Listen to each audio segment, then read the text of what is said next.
Sabapatuma, right?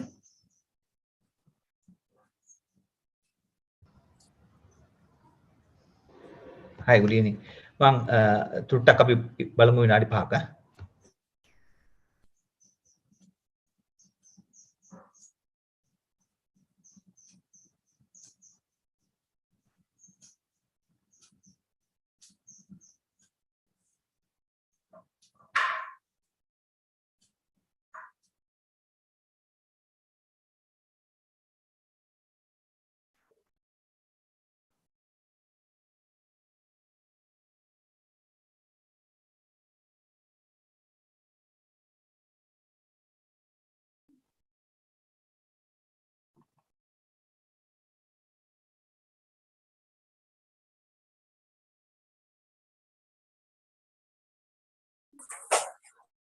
Sugat දැන් ඇහෙනවද?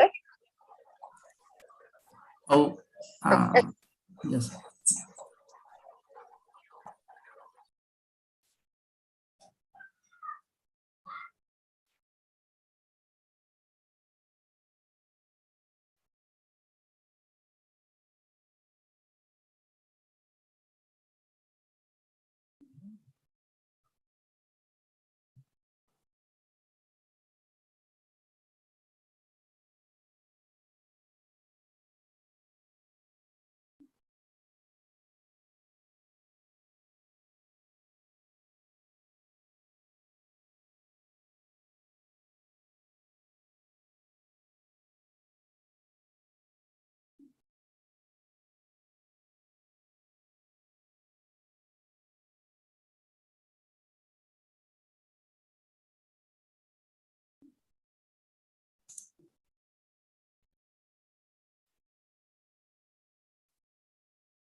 Dear President, shall we start now?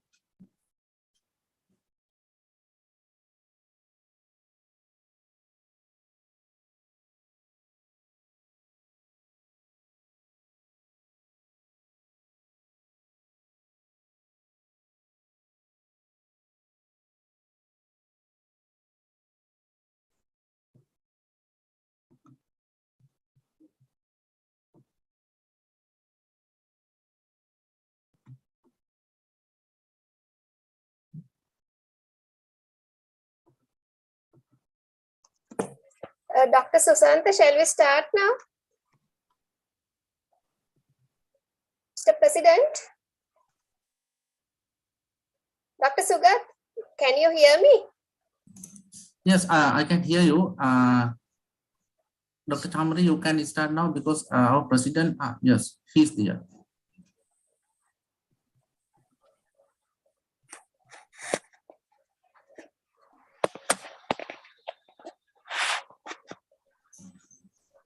Dear President, shall we start now? Yes, yes.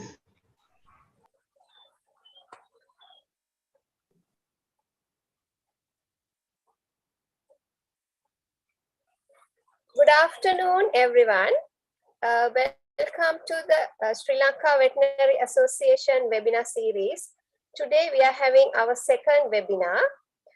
Today's topic is changing the landscape of measuring livestock vaccine potency in developing countries and challenges involved.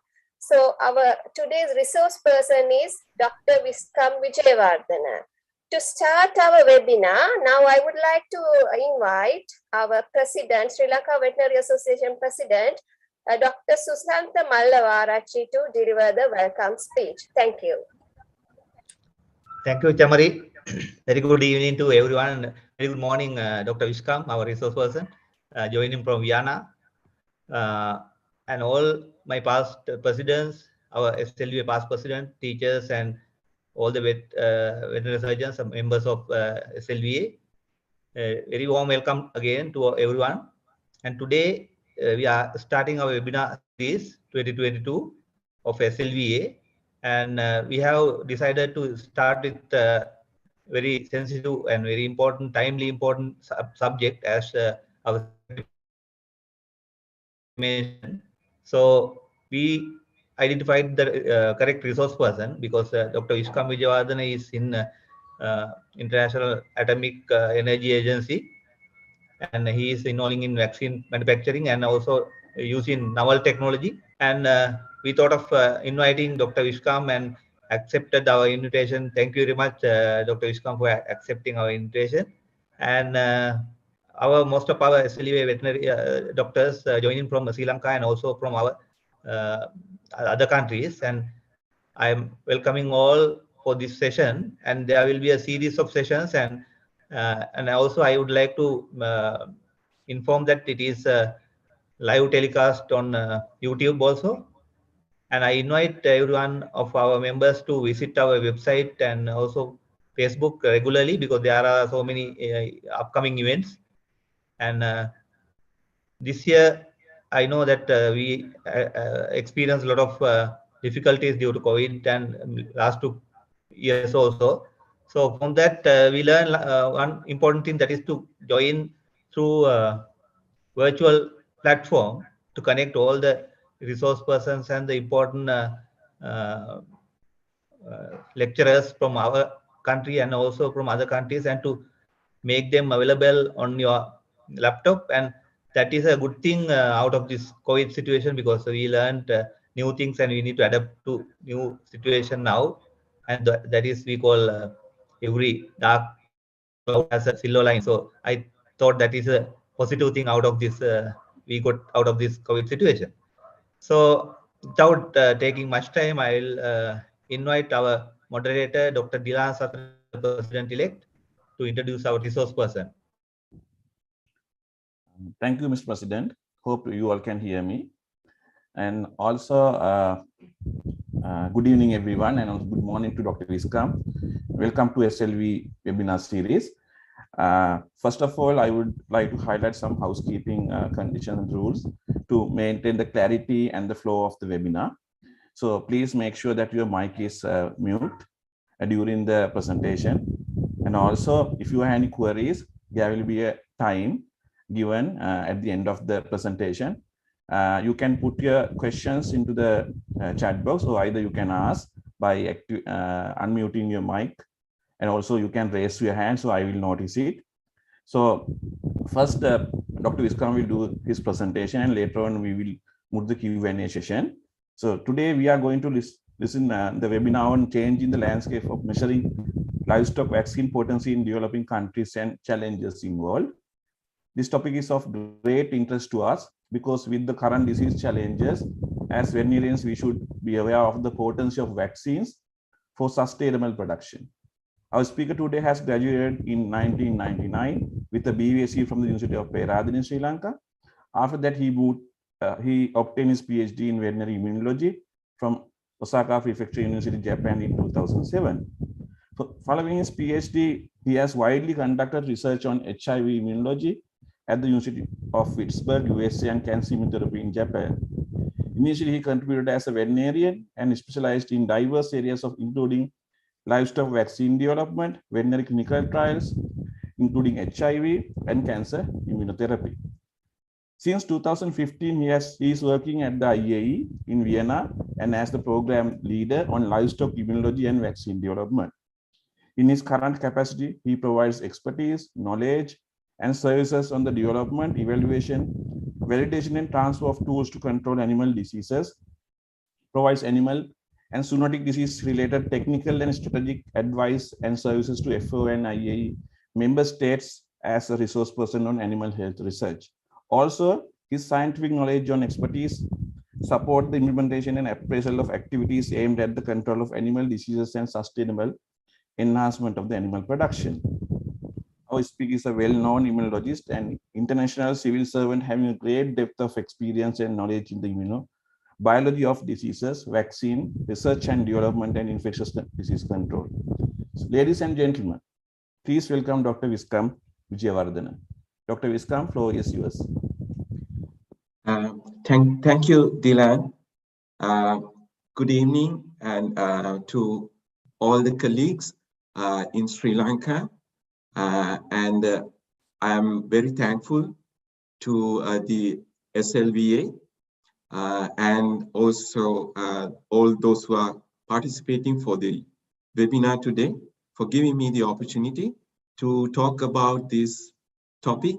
As Dilan and Chamari mentioned, also by Susanta, this is a topic that is very much of interest to all of us, not just veterinarians, but as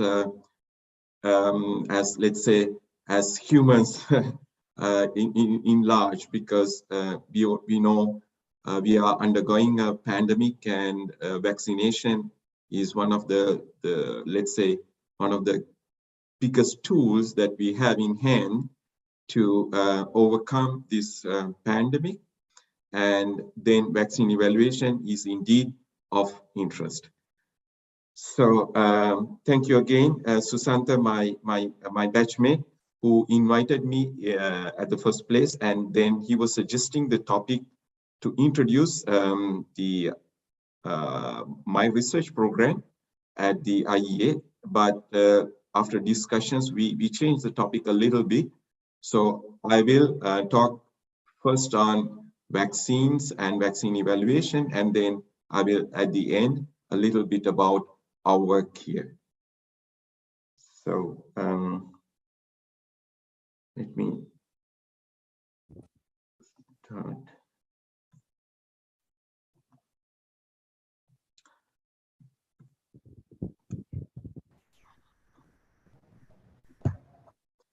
Is my screen visible to you? Yeah, appreciate if you can put into the full view. Sure. Full screen. Yeah.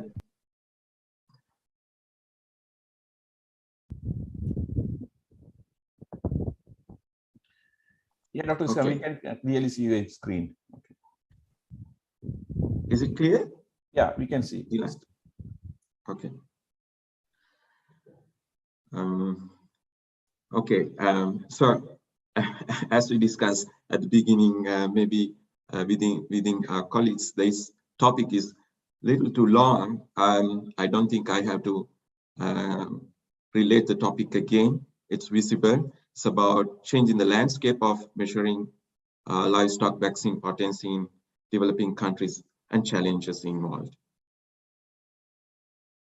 So I'm going to talk about on this topic in general, but I have divided into few subtopics.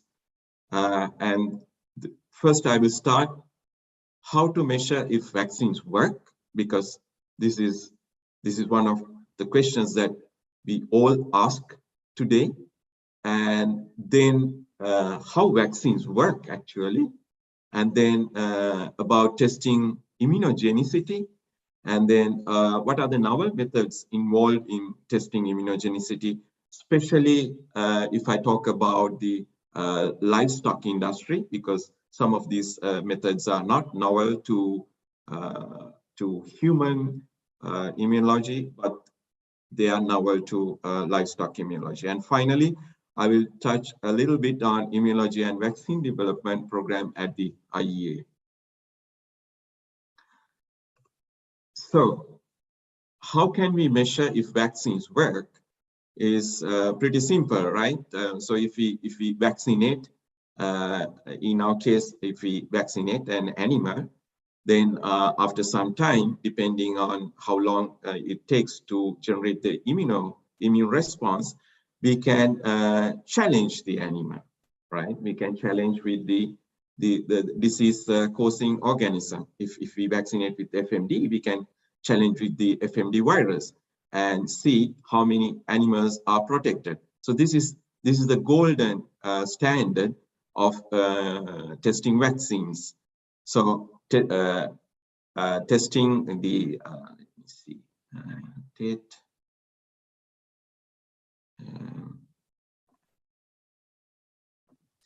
so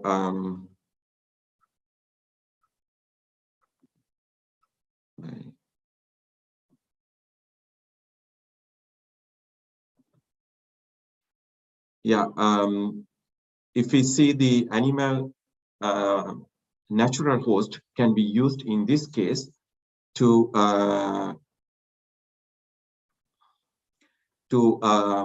evaluate the vaccine efficacy.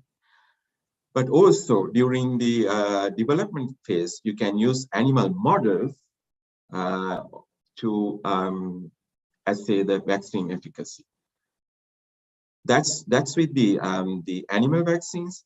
But when it comes to humans, in the development phase, of course, you can use the animal models during the vaccine development, and you can then test using human clinical trials. So these are randomized clinical trials, which is kind of the golden standard in testing vaccine efficacy in human vaccine development. So if I may go back to the animal testing, this is what I'm showing here is on the top right-hand corner is a result from one of the vaccine experiments that we conducted. And in that experiment, where the animals were vaccinated with different groups, of course, most of them survived. And then the non-vaccinated control animals, they succumbed to the disease within a few days. So then you can assess between the different groups, the vaccinated group and the non-vaccinated group, which is the control, and you can make a statistical assessment and conclude if the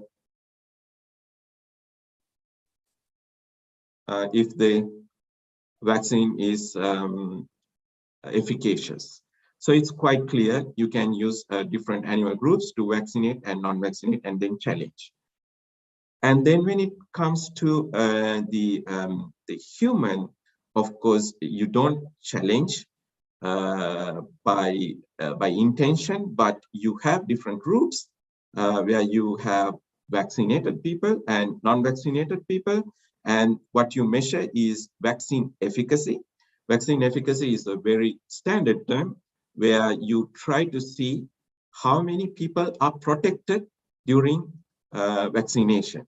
And there's a very standard formula to do this.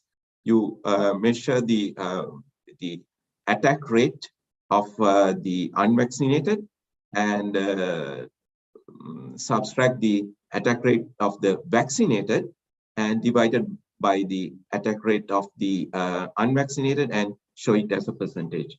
So at the end, what you measure is how much the vaccine could reduce the disease or infection in the vaccinated individuals.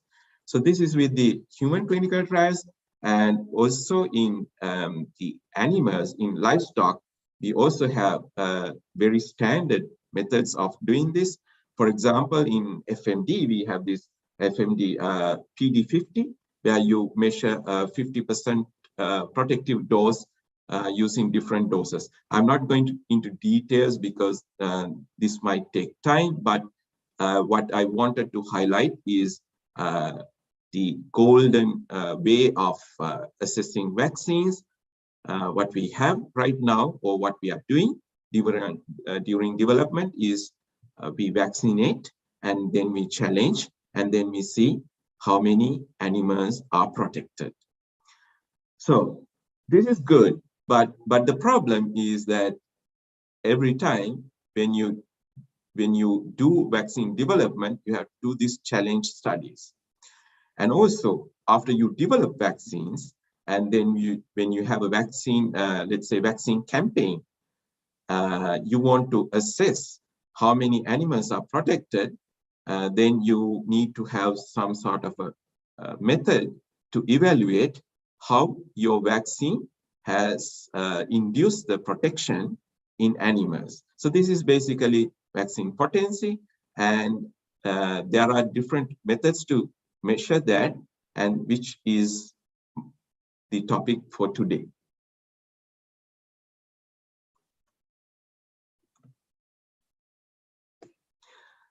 So how can we measure if vaccines work? So as I said, we can use the human clinical trials in human medicine. In animals, we can challenge the natural host, or during development, we can use animal models for both human and animal vaccines.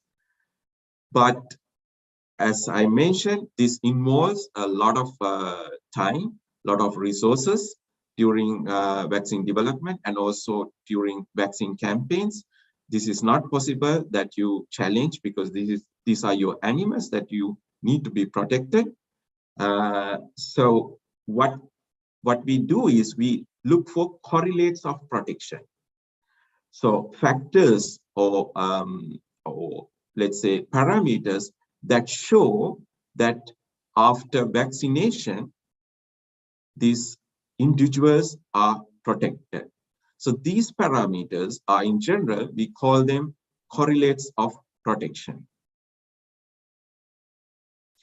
So the definition for correlates of protection is an immune response that is responsible for and statistically interrelated with the protection. So in today's context, let's take the COVID-19 vaccine. And if you get the vaccine, then you would want to see that if you are protected.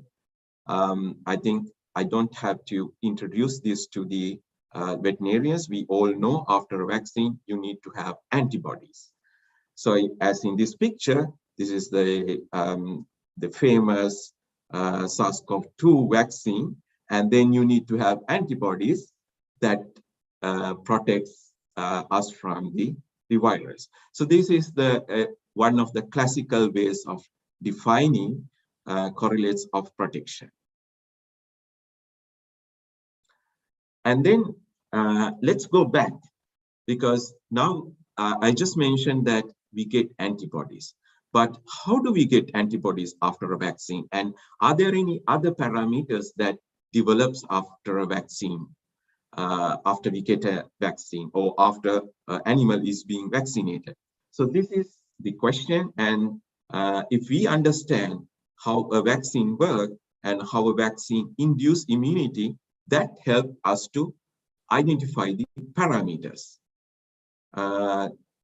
I'm not using any animations. I'm sorry, because I thought it might take the bandwidth. So I'm putting the whole pictures here. Let's start here with the vaccine.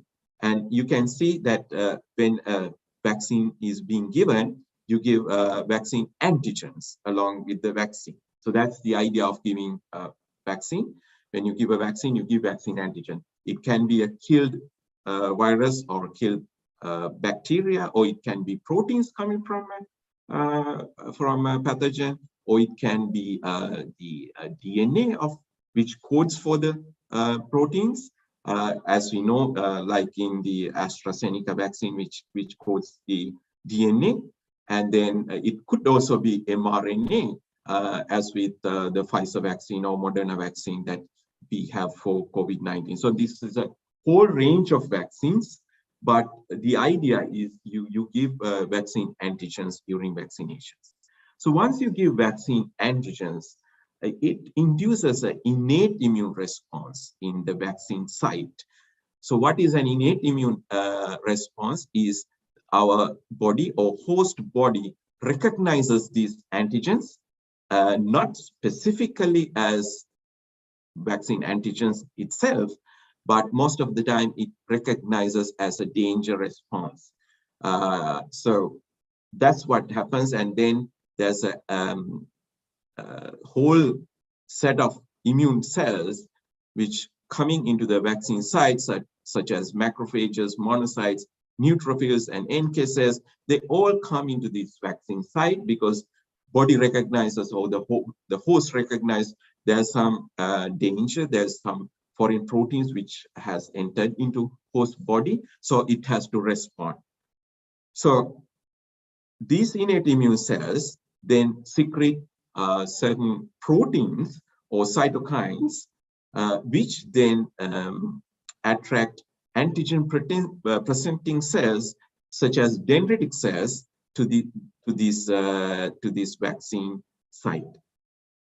And then these dendritic cells, that's an example, but there are other antigen presenting cells such as B cells, macrophages, which can also perform this function.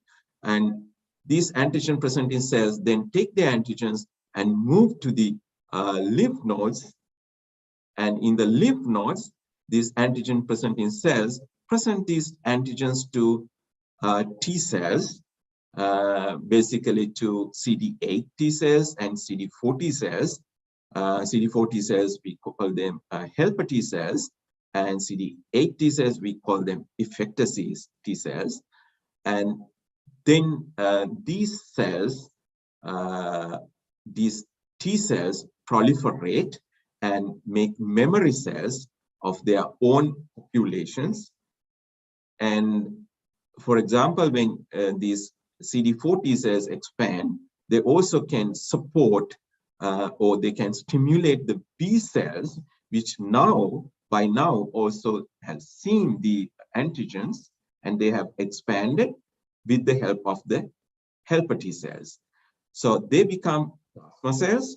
Plasma cells are cells which can produce antibodies in large amounts, and at the end they produce these famous antibodies, which then can attack the virus when it comes for the next time, when an infection occurs. And this is what is very much known in our knowledge base, and which we identify most of the time. But it's also very important what happens with these CD8 T cells. They also become memory cells, and upon the entrance of let's say a virus or a bacteria or even a worm for which the vaccine is being given, these CD8 T cells then can secrete proteins called cytokines, and they can kill the, in case of viruses, virus-infected cells, and also they can induce and stimulate whole set of immune responses against the pathogen. So basically, to recapture what is happening when a vaccine is given, you get an innate immune response, and then innate immune response lead to vaccine antigen presentation, and antigen presentation leads to memory, both T and B cells, which upon the pathogen entrance next time can induce an immune response. So this is how a vaccine works. So it's not just antibodies, it's a whole process. So if you understand the whole process, then you understand that there are not just antibodies, there are other parameters that you can measure. You can measure innate immune responses, you can measure antigen uptake and antigen presentation with antigen presenting cells. Also, you can measure these memory cells for T cells, and then you can measure also memory cells for B cells, and of course at the end, which is the golden standard for measuring vaccine immune responses, is the antibody response. So that's something I wanted to highlight, which now is used a lot during vaccine development. We measure innate immune responses, we measure antigen uptake and antigen presentation, and then we also measure T cell responses in addition to the antibody response. So what does it do? What does a vaccine perform in our body is they make antibodies to prevent or reduce infection by clearing extracellular pathogens through various mechanisms. So antibodies can prevent a virus at the very early stage when it enters our body, so it can prevent an infection. So it does this function through various mechanisms. It can be enzyme inhibition, because as you may know, these viruses have certain enzymes, so these enzymes can be inhibited. So also it can neutralize viral replication. So the antibody binds to the virus and it prevents the entrance of the virus to the host cell, and it can promote opsonophagocytosis. And then also it can activate complement cascade. So there are various mechanisms that antibody acts. So depending on this, they have different functions. And then what happens with CD8 T cells, which I mentioned a little while ago, they do not prevent an infection, but they can reduce or they can control and clear not only extracellular pathogens, but they are also intracellular pathogens. There's something which has to be changed in this slide. And they can directly kill the infected cells, and they can also indirectly kill through cytokine release. So this is something I can again come back to COVID-19 because this is the example that we have today. We know that that antibodies prevent an infection, and then we have seen with some vaccines that we do get the disease, but we don't progress into a severe disease, or we don't get a symptomatic infection sometimes. So it's not 100% clear, but scientists believe that this process is because of the T cell response. So we can get an infection because our antibodies are not able to 100% prevent an infection, but our cell-mediated immune response can kill the virus-infected cells. So we get the infection, but we don't progress into a, let's say, sometimes a symptomatic infection, or sometimes we get symptoms, but then T cells play a role, and then it prevents a further symptoms and progression into a severe disease. So that's something if you talk about the today's context. And then in addition to antibodies and effector T cells, CD4 T cells also participate in the prevention of the disease after a vaccine. There are whole different sets of CD4 T cells. A long time ago, we knew only Th1 and Th2 responses. This was the classical way of, let's say, classifying CD4 T cells. But now we know there are a whole repertoire of CD4 T cells that falls under T follicular helper cells, which help in B cell help. Then Th1 cells, as we know, in the intracellular pathogens. Then Th2 helper cells in the extracellular pathogens. Then Th9, again, a subset that act against extracellular pathogen. And then, very interestingly, this Th17 helper T cells, which were discovered, let's say, late 90s and early 2000s, which help in the mucosal immunity. Now, this is very important because we get most of our infections through mucosal surfaces, such as oral mucosa, nasal mucosa, such as in this case, the respiratory diseases, or then even to rectal or vaginal. So various mucosal surfaces are important in disease entrance.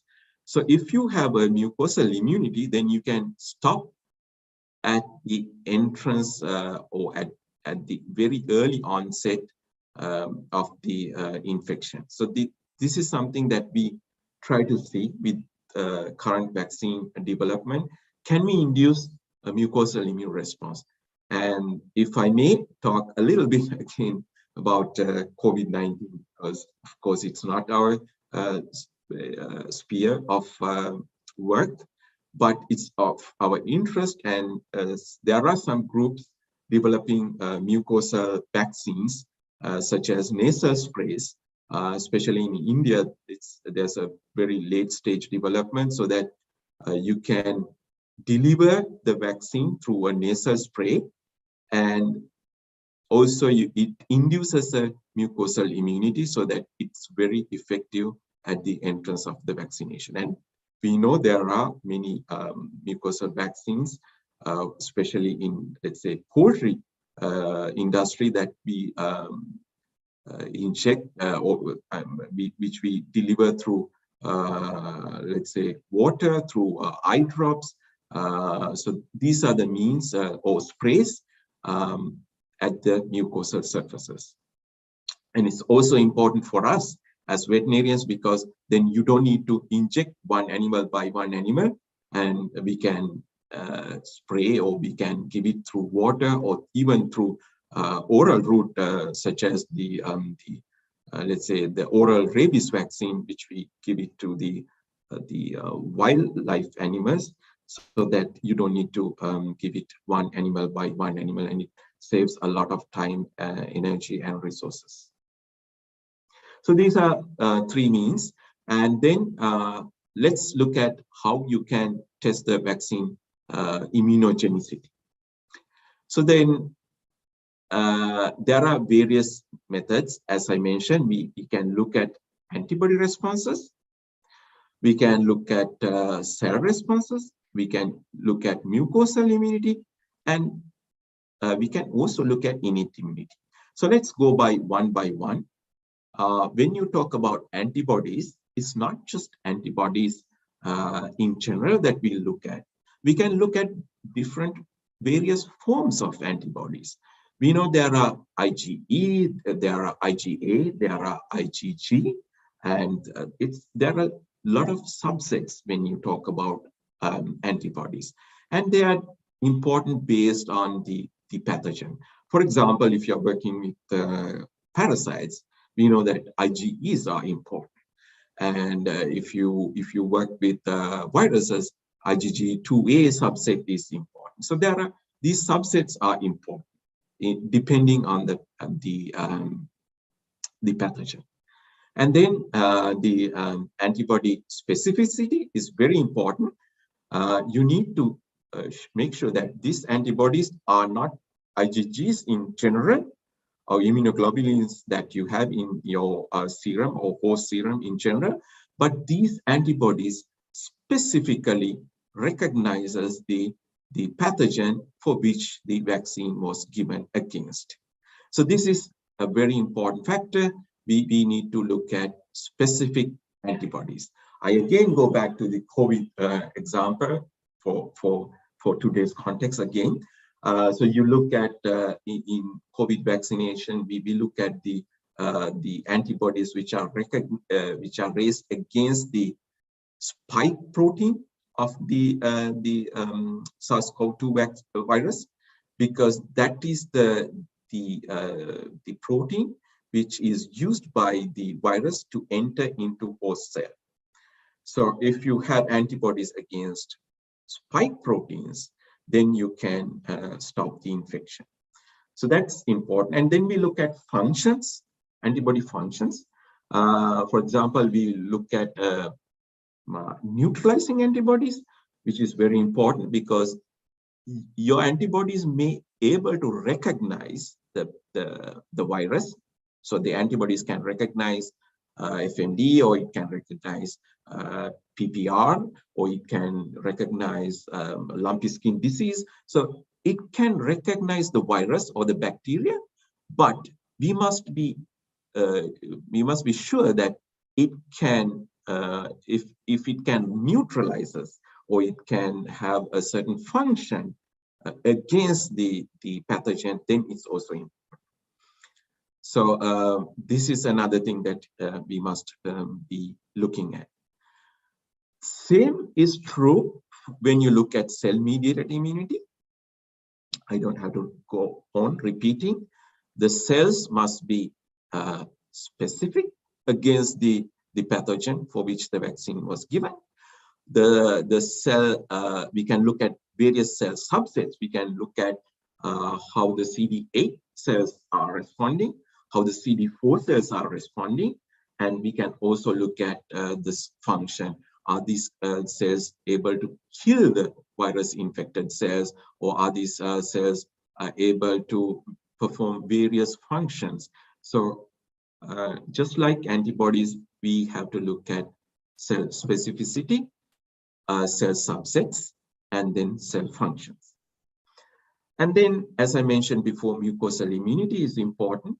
A classical way of measuring mucosal immunity is looking at IgA, secretory IgA, as at these surfaces. So you can take secretions from the vaccinated animals. Let's say you can take even saliva, you can take nasal secretions, or you can take vaginal secretions, or even samples from rectal area or oral mucosae, and then you can measure for secretory IgA.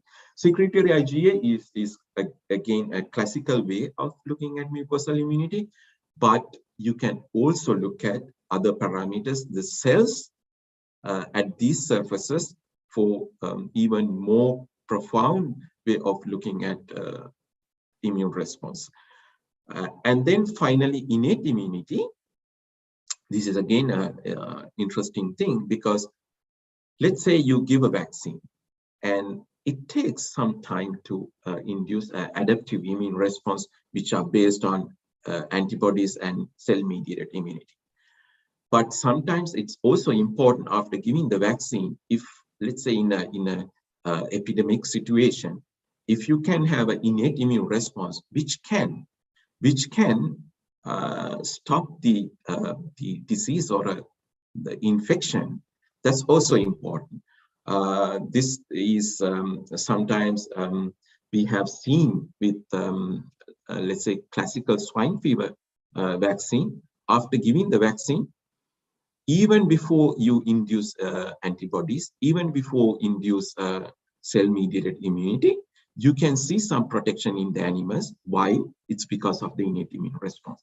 So innate immune responses works by not specifically recognizing pathogen itself, but recognizing the pathogen class sometimes.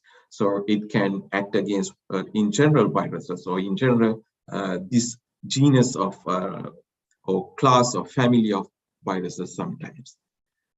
And then innate immune responses in general don't have the memory. That's why we need the adaptive immune response, which is based on antibodies and cell-mediated immunity.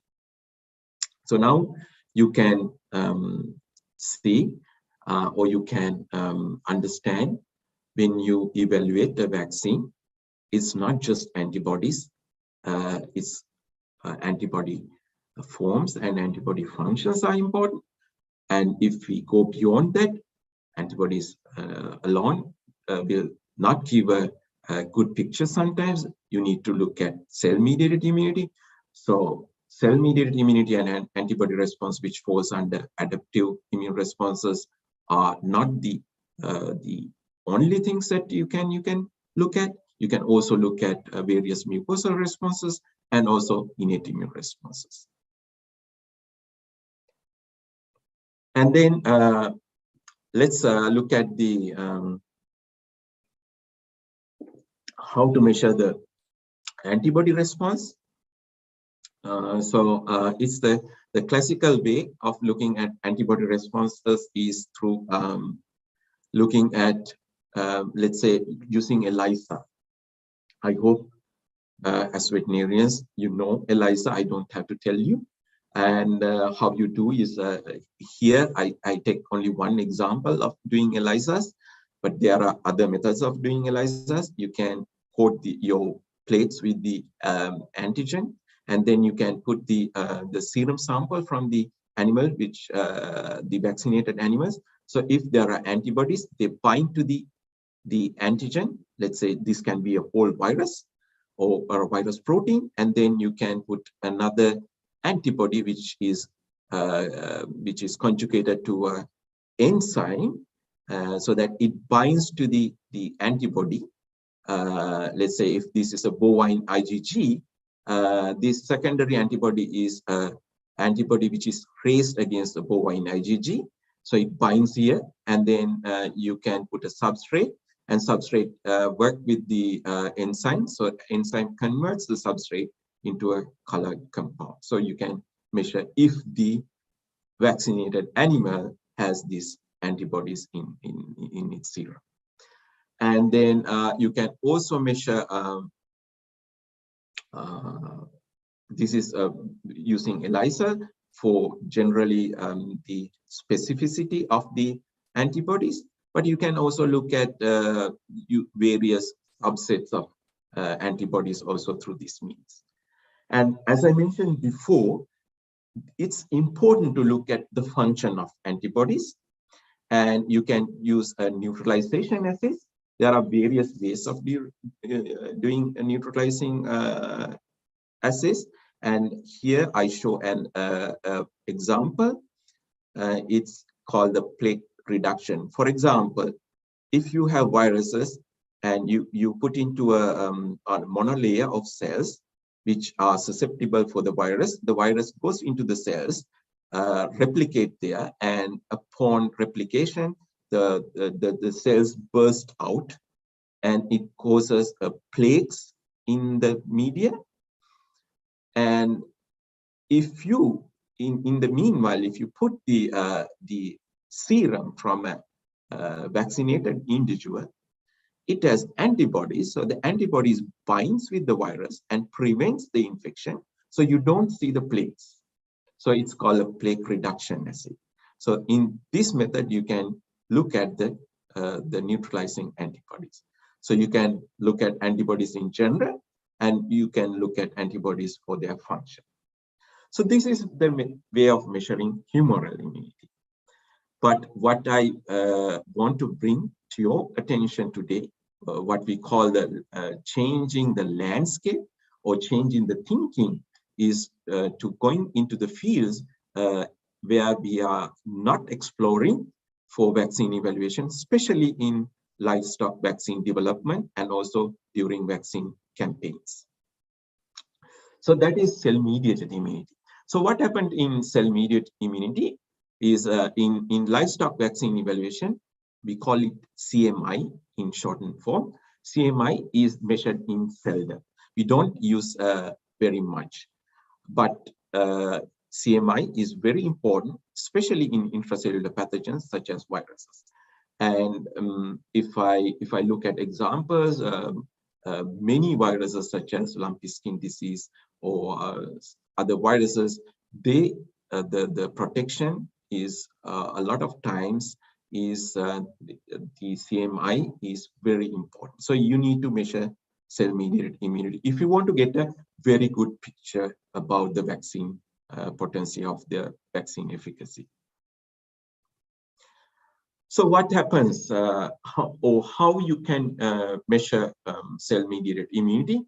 Let's say there's this cow which is being vaccinated, and you take a blood sample from this cow, and you take the cells from the blood, and you do an assay called a re-stimulation assay. Because if this vaccinated individual has an immune response, it has memory cells, right? As I mentioned before, it should have memory cells. So if it has memory cells, if you put the virus for which the animal was vaccinated against, upon seeing this virus, these memory cells get stimulated. That's why you call it re-stimulation assay. So this is the standard way of measuring cell-mediated immunity. You take a sample of cells. Most of the time you take blood. You can also take spleen cells if during vaccine development, let's say from a chicken, and then you can take the cells, and then you re-stimulate with the virus or the bacteria, or you can use proteins from those pathogens. You can use peptides. So various parts of the pathogen, and you do a re-stimulation assay. So when you re-stimulate these memory cells, if there are memory cells induced by the vaccine, they recognize and they get stimulated. What happens to them? They get activated. And then there are certain cell markers that start expressing. And they proliferate, they increase their numbers, and they produce cytokines. So three things happens: activation, they express certain cell markers, they proliferate, they increase their numbers in large numbers, and they start producing cytokines. So if you want to measure the cell-mediated immunity, you have to take the blood cells, re-stimulate, and then you can measure these three parameters. You can measure for the activated cells, you can measure for the proliferation, and you can measure the cytokine production. So that's the way of measuring cell-mediated immunity. And again, how the various tools, you can use ELISA for cytokine, because cytokine are proteins. So you can measure cytokines produced by these memory cells, and then you can say, oh, this animal has the cell-mediated immunity because upon stimulation, it produces cytokines. Or you can even measure mRNA expression, the mRNA which are for the cytokine protein through real-time PCR. So there are two ways that you can measure cytokine production. And then there's another tool called ELISpot. ELISpot is just like ELISA. What is different is, instead of taking serum, you take cells from the animal for this assay, and then you look at how many cells are producing cytokines. So each cell that produces a cytokine makes a spot in the ELISpot plate, and then you can look at how many spots are there. So if this animal has like in 1,000 cells per 1 million total cells that can recognize the pathogen, so you get 1,000 spots. So it's called an ELISpot assay. And then you can measure cell proliferation. As I mentioned before, you can re-stimulate, and then you can add reagents which binds to the cells, so you can see how many cells are being proliferated. There are various ways of measuring. You can use radiolabel methods, you can use colorimetric methods, you can make fluorometric methods, and you can measure some dyes which binds to the DNA of cells such as BRPU. So anyhow, at the end, what happens is you can calculate how many cells are being proliferated upon stimulation. And then finally, this method is called flow cytometry. Flow cytometry is a very, I can say, a robust tool. I show this picture in the left-hand corner. A person is fishing, because this person can pick up one fish out of million fish. So flow cytometry technique is such a technique. It can pick a single cell among 1,000 cells through antibodies which are being labeled against a marker. So it's a very powerful technique, and you can measure cell activation, you can measure cell proliferation, and you can measure cell cytokine production. So you can, through flow cytometry, what is important is you can measure all three parameters of cell-mediated immunity. That's why it's a very powerful technology. And just to update you about flow cytometry, the International Atomic Energy Agency has donated a flow cytometer to the vet faculty at the University of Wijewardena, and it's functional, and it's with Professor Jayantha Rajapaksa, and I hope in future this tool will be used for many vaccine measurement experiments. So that's about flow cytometry, and that's the end of that part, talking about measuring vaccine efficacy through various means that we have to bring into the livestock industry. But as I mentioned in the beginning, I also want to introduce a little bit of our work, what we do at the International Atomic Energy Agency on immunology and vaccine development. So a lot of people ask us, we get a lot of visitors here. Sometimes it's technical people, sometimes it's diplomats, sometimes even ministers or even heads of states. And whenever they come, their first question is why International Atomic Energy Agency is doing this work on vaccines. So there's a reason why we do. We do a very specific area of vaccine development. It's called irradiated vaccines. So what is an irradiated vaccine is that we take, for example, we take a virus and we give the radiation to it. And when you give radiation, a specific dose you have to give, we can damage its genetic material, but we can preserve its protein. So we can make a very nice inactivated virus, which can be used as a vaccine. This is a very, very old technology which developed after, let's say, Cold War period, during the Cold War period, after Second World War. But it did not develop so much at the beginning. But recently, there's a very big demand, but among a very small community. So if I talk about irradiated vaccines, most of the people don't know about this area because the community is very small. But there's promising vaccines have been developed in experimental stage. There's one vaccine which is in the market against bovine lungworm made through irradiated technology, and is there in the market for last 4 decades. Now you know that making a vaccine against a worm is not easy because viruses, you have like several proteins. If you take a bacteria, it has more proteins, let's say thousands of millions of proteins. But if you take the parasite, it has a lot of proteins, so it has a lot of ways to evade immunity. So making a vaccine against a worm is not easy, but through this technology, a vaccine was made by a group in Glasgow, and it's commercialized by Merck Sharp and Dohme because its efficacy, it's there in the industry for last 4 decades. That's one example, but there's also vaccines, for example, against malaria.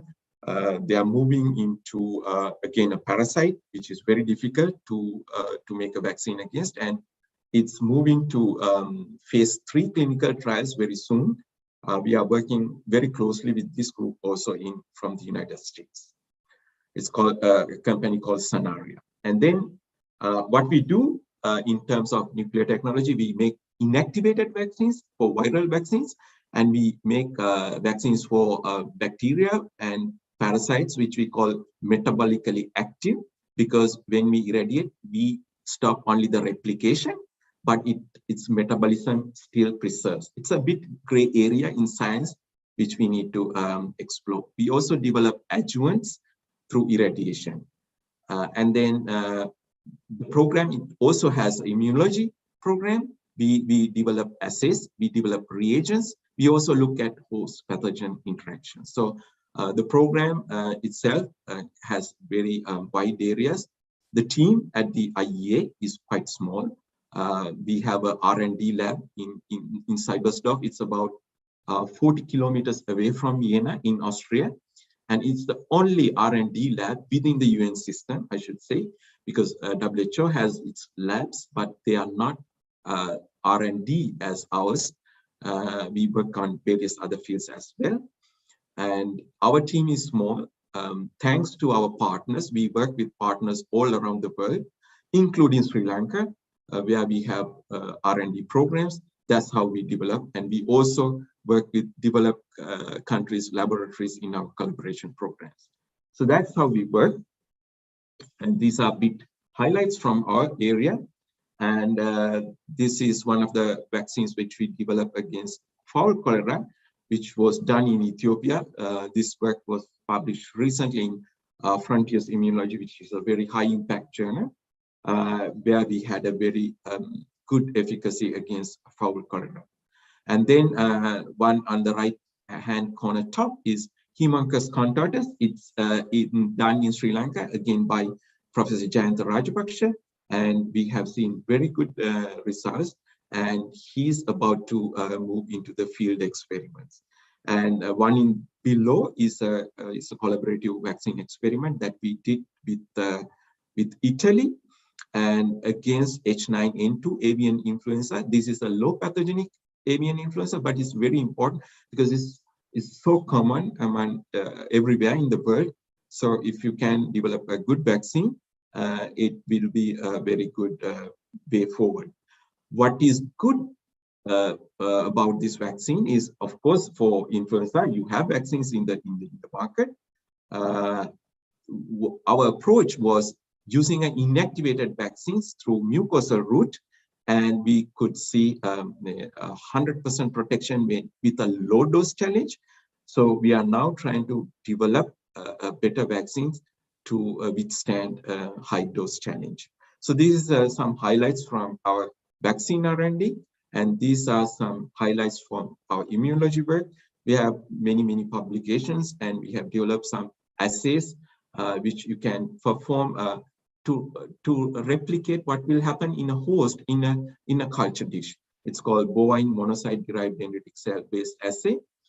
And then we have developed so many other real-time based PCR, real-time PCR based assays, because we have donated PCR machines all around the world. So making that as a platform, then we have developed some assays to look at cytokine expressions. We also do other host pathogen interaction research, and there are many other publications which are on the way. So this is just some highlights. And then to end the presentation, the challenges and the solutions. These are the things that I want to highlight. So we know that we can measure vaccine efficacy through various means. The classical way is you can challenge and see, which you cannot do in a vaccine campaign. You can do that let's say in vaccine R&D, but you cannot do that in the actual campaign. So there you need to look at the certain parameters, which we call them the correlates of protection. We looked at them and how to measure them. So the challenges are in livestock immunology, the understanding is low. So we have to develop this understanding, even not only just in developing countries, but in developed countries also, livestock immunology is not very much developed. And then not only the understanding, technology is yet to transfer from human immunology. This is something that myself and our team has been trying to do, bring the technology from the human immunology and transfer it to the livestock immunology. And then there's lack of trained personnel and lack of equipment are there. And also people don't have the access to reagent and consumables. And there's policy and infrastructure problems because there's not much encouragement to do this kind of vaccine evaluation, because if a vaccine comes, then you just authorize the vaccine, and then after some time you realize, oh, the vaccine is not working, through what you hear from the field veterinarians or your farmers. So there should be some policy changes to look at this vaccine evaluation in a more profound base. And so the solution, of course, as I mentioned, you have to develop capacity in terms of not just laboratories, but also equipment and personnel. And funding for R&D programs is really important, because when we fund for an R&D program in a country, for example, what we did with Professor Jayantha Rajapaksa, when we place a machine for R&D, not only he uses this for R&D, but he also uses this for the routine other diagnostics or vaccine evaluation. So that's the beauty. So how you can increase the capacity is one way, is through developing R&D programs. And then dedicated institutes and labs are not there in any countries.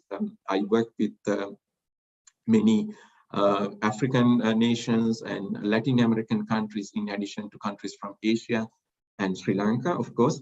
And one of the things that we see is there are no dedicated labs for these purposes. Here, I want to highlight, I don't know, I think many of you may have heard about PanVac.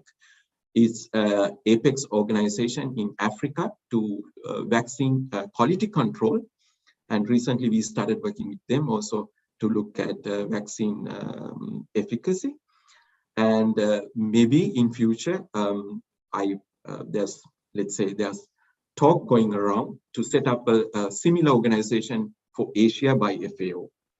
That's important. If it comes, it will be nice. And then, of course, through national and international collaborations, you can increase this kind of work. And then there should be regulatory guidelines for this. There should be national regulatory guidelines, not just you authorize a vaccine, but after that to evaluate vaccines. In Europe, for example, as I said at the beginning for FMD, it's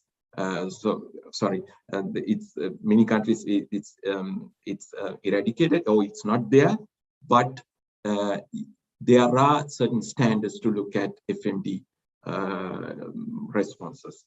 So you just not vaccinate, but there are guidelines in place. And then finally, encouraging private-public dialogue. This is very important because most of the vaccines are brought into developing countries by private organizations. So if private organization can have a dialogue with the public organizations to evaluate vaccines, that will be very nice. So those are some things that myself and our team during our work we recognized and would like to enhance in not only in developing countries, but also in some developed countries. So thank you very much. I hope I was able to highlight some facts about vaccine evaluation, and especially in livestock area. Thank you very much, Dr. Viskam. Actually, we should thank for you very clear, interesting, and very informative presentation, and also this very timely needed topic to our country as well. And if I share my experience on the country also, the application of this potency of evaluation, the potency of the vaccines, where a little bit, I mean, when we consider the different sectors, the livestock, poultry, and the companion animals, the poultry, of course, in certain establishment, they frequently use only for the humoral immunity, the ELISA, and also in companion animal practices, certain hospitals, they use against this efficacy testing facilities. But when it comes to livestock, I feel that in the country, it's lag behind the efficacy of testing of the efficacy. So that we need to highlight and work on that to improve the facilities and the capacity building of the country as well. So now the forum is open for question and answer. So I hope all the participants were able to hear the very interesting presentation and informative presentation. So if you have any questions, you can raise and ask from Dr. Viskam.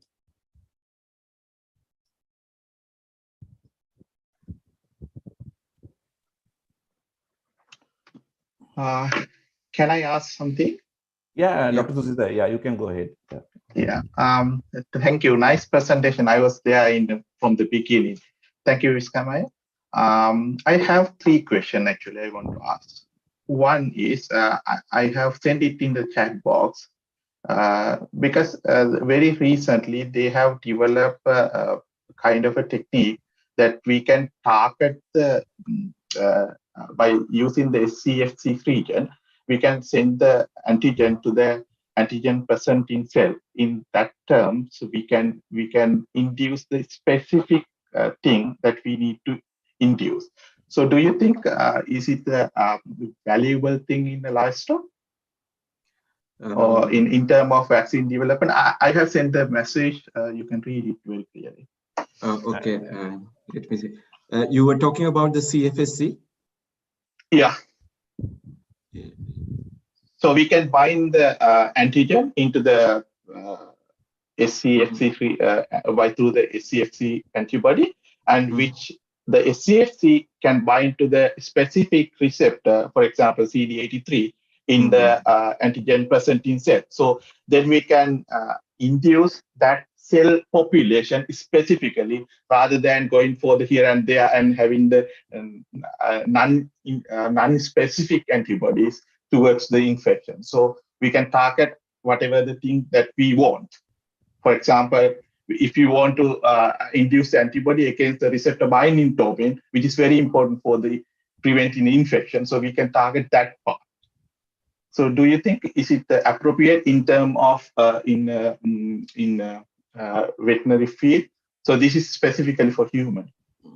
Yeah, yeah. Thanks, Mr. I think it's a technology, let's say, which has been experimenting for a while.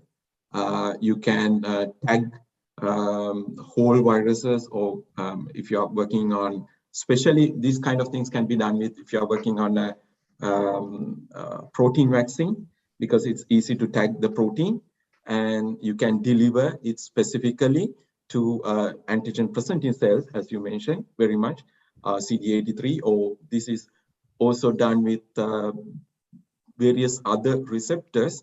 But what has happened in industry, this had not been developed so much.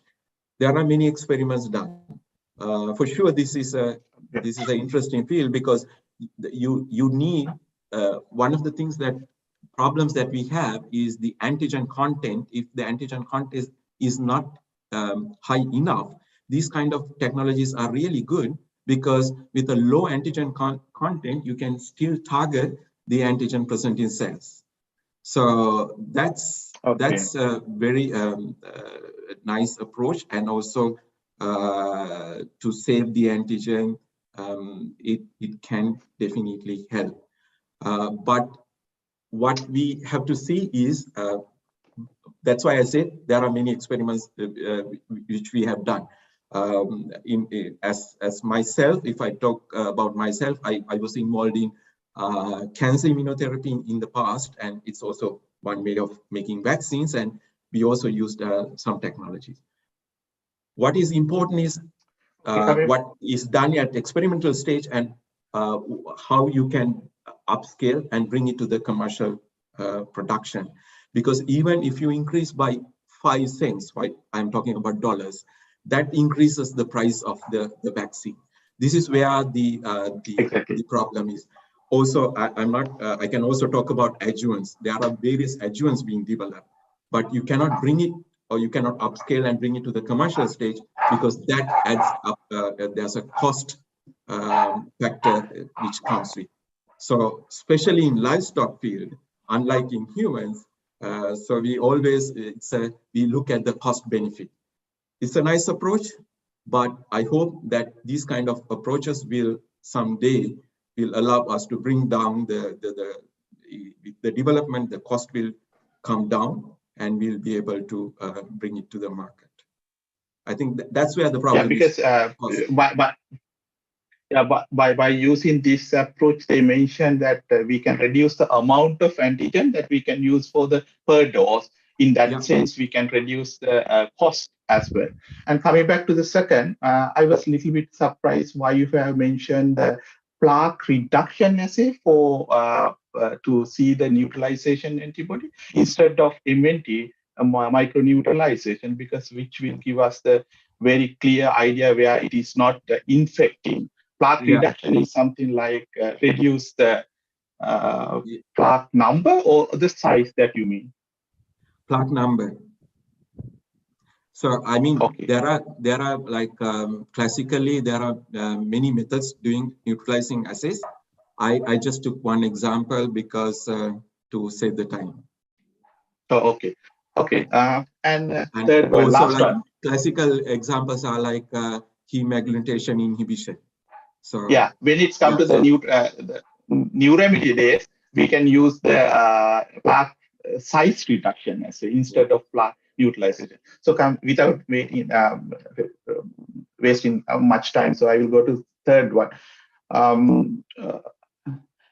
Do you have any method that we can differentiate the antibody which has produced from the vaccine?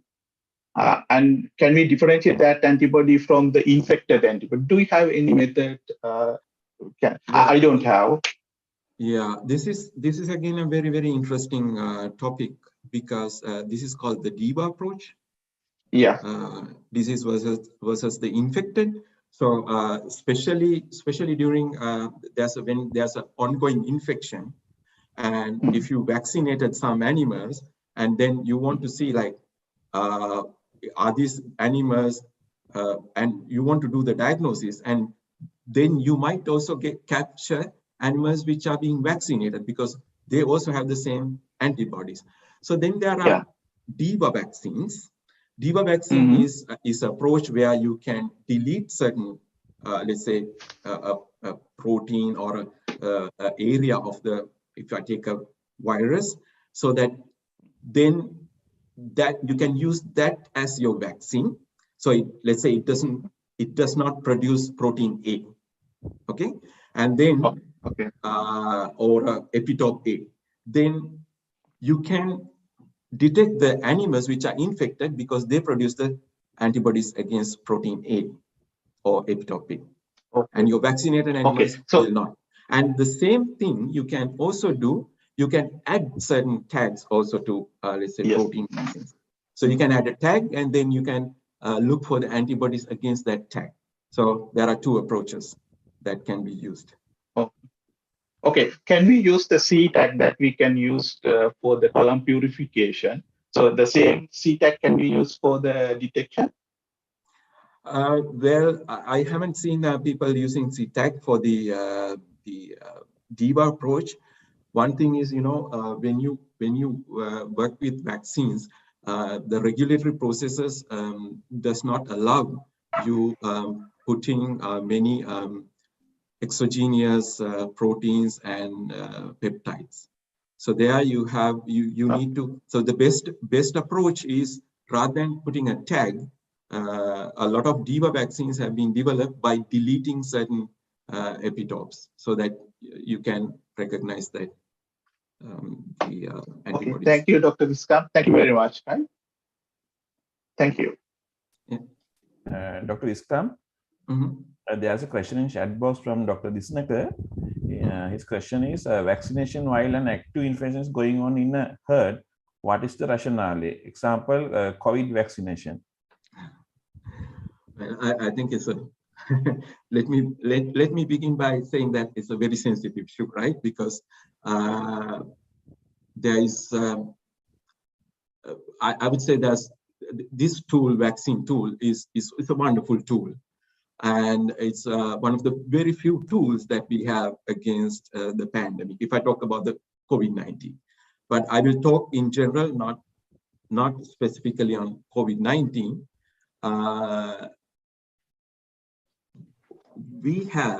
This is not the first time we are using a vaccine against a virus or a bacteria during a pandemic, or no, sorry, during let's say an epidemic, right? We have done that, and we have overcome. So there are practical examples where when we had certain diseases going on, and we have vaccinated, and we have had good outcome. That's in general, because I know that can be different thoughts about it. For example, does it lead to? There are two questions, I would say, as I seen in let's say mostly in social media, right, and also raised by some of the scientists in scientific forums. One is that does it lead to increased number of mutations? This is one of the questions. And then another question is that the antibody-mediated enhancement, but you can theoretically, you can talk about these issues, but what you have to see is what happens practically. So if one can show, okay, there is antibody-mediated enhancement, then it's a valid thing. But if you make speculations, it's not scientific. We can speculate a lot of things then. So in my view, and in the view of the whole scientific community in general, what I've seen is there isn't any, let's say, credible information or evidence suggesting that vaccination indeed was detrimental. Rather, it was helpful. This is the information that I gather from the credible scientific, let's say, platforms. Thank you, Dr. Viskam. And there's a question from Dangol. There are two questions actually. I can see in the chat box. The first one is actually, he's asking why the attributable proportion and the attributable fraction in the field trials was not used in the vaccine potency testing. Yeah, these words were not used. I was just concerned. But you meant the concept, but yeah, the words were not used. Yeah. Thank you, sir, for highlighting. Yes, I think there are many. You as a good epidemiologist can relate. There are so many fundamental things that needs to be discussed. My point was to introduce the concepts, and then especially to introduce the tools which are lacking in the livestock industry. But definitely, yes, it's worth discussing, I think, for the future discussion. And now about the cells. I'm very impressed because I have done some work on the cells. I'm not an immunologist, but I can see how importantly separating WBC, different groups of white blood cells from, say, a blood sample. You said you draw a sample of blood, you take WBCs, you said, but separation is very difficult, and purification are very difficult. I don't like lab work. I don't work in labs. But what do you think about it? I'm so impressed to see that there is cell-mediated work is happening, because even for rabies, my belief is the cellular immunity, there's a lot of information to show that cell-mediated immunity is more important than the vaccines. There's some evidence also. So it is good news. Well, yeah, if I may, sir, I think it's a very interesting question. I would say, honestly, this is the question, one of the questions I was expecting. If we go to the developing country situations, this is one of the challenges that we have. Okay, you can collect blood, you can collect heparin blood without much problem, but then how do you separate these cells? There are, of course, ways and means to do this. You can do density gradient centrifugations, which is the classical way. But I must say, we can also take, let's say we take the blood sample and then we can lyse the red blood so that you can get a WBC cells separately. This is one of the techniques that we use. Also, there's this interferon gamma assay for TB, where you use the whole blood and then you re-stimulate the whole blood. Okay. But the WBCs are then stimulated. So these are like two ways that we can do. But of course, we would like to have a more purified population for better work. And then when it comes to chicken, let's say if we can take spleen, that gives us a very, very nice immune cell population. Oh yeah, true. But it is only 60–70% purification you get. No, mostly this is what we got. Well, sir, if you I'm talking about the elephants. Okay. The problem is for density gradient centrifugations, if you add up the protocol from, let's say, from bovine or human or even swine, always the protocol has to be optimized. There are the speed of centrifugations, the concentrations that you use. We have seen with our hands, you need to always change these parameters. So I hope maybe you can improve. And if I get a chance, maybe I will also be email what we have done, the paper. Yeah, I will email it to you. Okay. Can I also ask one more question, Dylan? Sure, sir. Sure, sir. Now this TH17. Yeah. And you mentioned, you mentioned about TH17 on the mucosal surfaces. And you said mucosal immunity is measured in terms of immunoglobulins, IgA, secretory IgA. Now, when you measure secretory IgA, does it include TH17 also? No, sir. So that's in terms of humoral response, IgA, but this was the classical way, right? This was what we've been doing, but now in let's say in human immunology, TH17 is looked at, especially in, let's say, in HIV. We look at TH17 because it is very important to protect the mucosal surface from entering the virus. But these are cells, a subset of T cells, as we all know, and they secrete specialized cytokines such as IL-17 and IL-21, which leads to induce mucosal immunity. Thank you. Thank you. Very clear, very nice presentation. I learned a lot. I'm not an immunology man. Thank you very much. Thank you. I have to leave Viskam. Very good. Thank you very much. Thank you, sir. Thank you for attending. Thank you very much. Okay. Thank you, sir. Can I ask a question, Doctor? Is there any time left for? Yeah, it's okay. Yes, Dr. Arunadhi, you can go ahead. No, I'm not expert, but anyway, just would like to know. Suppose, say, if we are suspecting a spreading of an infection of a livestock. So, is there any way? Say, we know that say this suspecting of this disease. So, if we can, so we know what sort of innate immunity reactions will be there. So, is there any possibility, because already these have been identified, say for African swine fever or whatever it is. So for viral diseases, so is there any possibility that we can boost the immune system by knowing by targeting one disease? Is there any yeah, but these are certain things for sure are under experimentation, but there's nothing that is in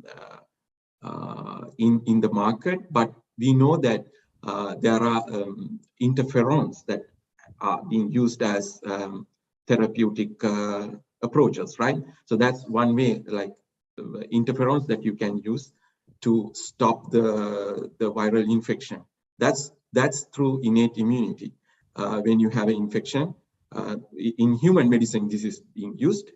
And to come back to livestock, I've seen that proposals from certain groups to use interferons in livestock industry as well. But the problem is, as I said, we have this tool as people in the livestock industry, the stamping tool. So it's a cost benefit that you need to think about. These kind of interferons are quite expensive. But who knows, in future, there could be one way of making. And then again, as you said, can we induce these kind of innate immune systems through various, let's say, small molecules or proteins or even parts of pathogens that we can use? That's also under experimentation. And then that's why I brought up this example during my talk, classical swine fever. There was like a couple of nice papers explaining there was vaccination, and then within 5 days, these animals were showing protection. And then when you examine the animal, you could not find any antibodies, or you could not find cells that recognize. Of course, cells takes like 2 to 3 weeks minimum to come up from a vaccine, but they could see protection. So that they attributed the protection for the innate immunity. So yes, you can try out. But there is no standard protocol, I could say, at the moment. But for human medicine, there are interferons that is being used. Okay, doctor. Thank you. So, just I want to know what's happening in the, in the advanced world. Any similar event is happening in horses or African horse sickness or anything is there like that? Is it really? No, not that I know of, but these kind of when it comes to small animal and let's say animals like horses, companion animals, yes, this is the possibility, and interferon is used in dogs as well. So if I talk about companion animal, this is a possibility. Interferons are not only used in infectious diseases, interferons are also used in cancer. So that's a possibility in companion animal because you can afford it. But in livestock industry, again, it's up to the cost. So we have to think about it. Okay, thank you very much, doctor. It's very nice presentation. Thanks. Thank you. Dr. Viskam, there's actually not a question from Dr. Immunology Wijewardena. Actually, he's stating that this practice is often happening in poultry farming in Sri Lanka. Yes, in the integrated and the large and mega scale companies, they do indirect ELISA, and they do check the vaccine efficacy testing after vaccination, mostly in the breeder farms. But in Sri Lanka, we don't see much testing going on for cell-mediated immunity. And also sometimes in poultry industry, especially with the infectious bronchitis vaccination, they go after this local on the local immunity development, especially with the variants observed in the country. So, however, I think we should, as from your presentation, it is very clear that we have to look at intracellular virus, intracellular pathogen. We have to look at the CMI and how it is going to work and how this virus can evade the host immune response. Okay, so any other questions from the audience? Dylan, yes. if I add a point to that. Yeah, sure, Dr. One of the things that why we got interested in this area is not just because it's lacking in livestock industry, but there are clear indications for looking at the cell-mediated immunity, especially with we had this lumpy skin disease like coming up, or infections in Europe. And lumpy skin disease is a new thing for Europe, and whole Europe is freaked out. So during that, some of the countries did ring vaccination or like border vaccination, this kind of different approaches. And during these vaccination campaigns, it came up that you need to look at interferon gamma responses if you want to evaluate better vaccines. So that's one example, but there are many other examples I can relate to.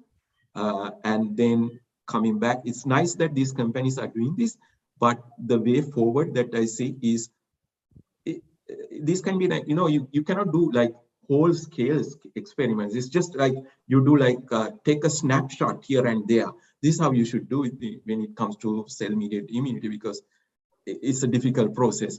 But the best way is private-public partnerships and getting like into R&D projects with public institutes is a good way to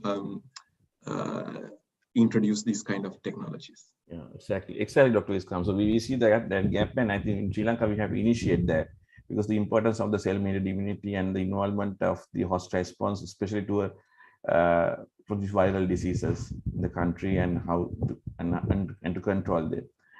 And if we don't, since we don't have questions anymore, in order to conclude, yes, Hi, yes, Dylan. Yeah, yes, Rune, madam. Yeah, can I ask a question? Sure, yeah. Sure. Yeah. So, Viskam, it was so great to hear to you. It was a really nice presentation. And also, I was so excited after my PhD, I could mm, listen to a talk very related to my work because I did flow cytometry for my PhD 20 years ago. That time it was already expensive. We use microbeads and all for cell separation. So I would like to know the feasibility of doing this work in our country. It's good to know that we have a machine here. So do you think it is possible? Yeah. Thank you, madam, for the question, and nice to hear you. The possibility is there. The machine is there. Not only the machine at the vet faculty, but also there are machines in, let's say, other universities and the hospitals.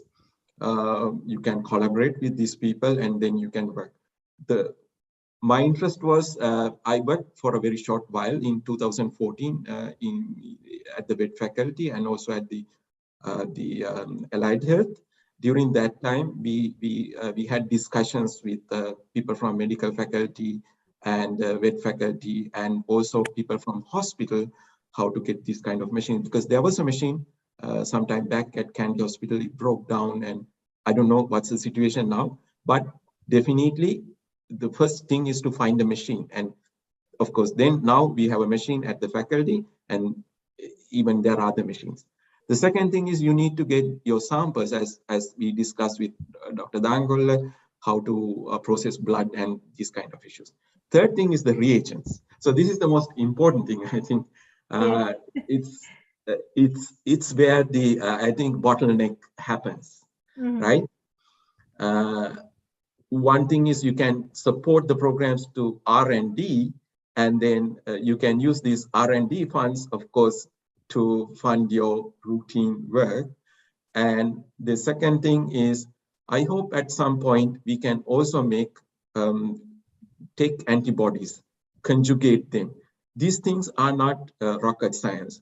These are very basic things. You can get cell lines, start producing antibodies, and then it might be useful one day, because I can relate to one quick example if I'm not taking your time.